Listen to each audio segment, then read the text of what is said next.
So there are three primary laws or three principal laws of this learning theory, namely the law of readiness, the law of exercise, and lastly the law of effect.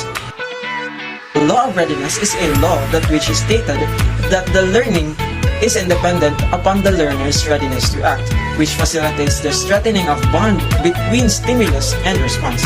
Like for example, an athlete who is highly motivated and eager to learn any moves or any strategy in a particular sport is more likely to be receptive to learning rather than the one who is poorly motivated.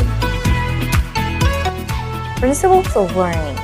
Law of effect states that the likely recurrence of a response is generally governed by its consequence or effect, generally in the form of a reward or punishment.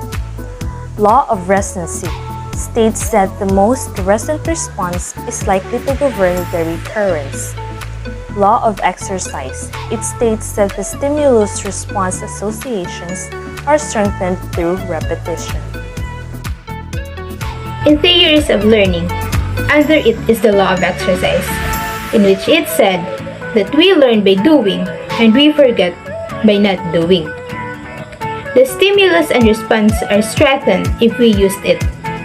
That is why I believe that it is always better if we learn and we apply it. Because learning with application makes the students easily absorb or easily understand a certain topic or a certain area, because they were able to practice the actual thing that happened in the scene. For example, as a BPED student, we are more into dancing, and one of our professors assigned us to follow a certain dance on TikTok for our final output or for our final activity. And during the performance, if we will just watch the choreography or what is happening in the video and we will not execute it, there is a big possibility that during the actual performance, we will forget the dance steps. But if we will apply what we are learning, if we will apply what we are seeing in the video, we will be able to masterize or we will be able to perfectly execute the dance steps. That is why in the law of exercise, we learn by doing and we forget by.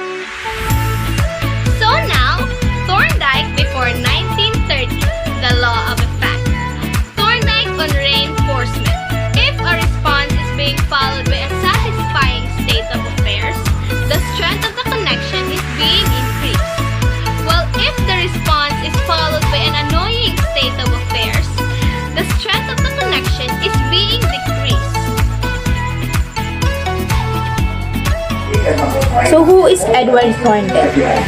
Edward Thorndike is an American psychologist whose work on animal behavior and the learning process that led to the theory of connectionism, in which this theory states that behavioral responses to specific stimuli are established through a process of trial and error that affects natural or neutral connections between the stimuli and the most satisfying responses.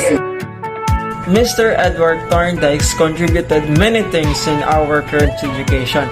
Like for example, he works on the learning theory that led to the development of operant condition in behaviorism or within the behaviorism.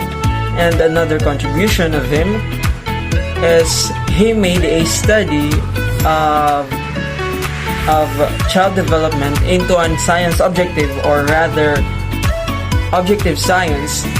And this contribution of him was also extensive to physiology literature.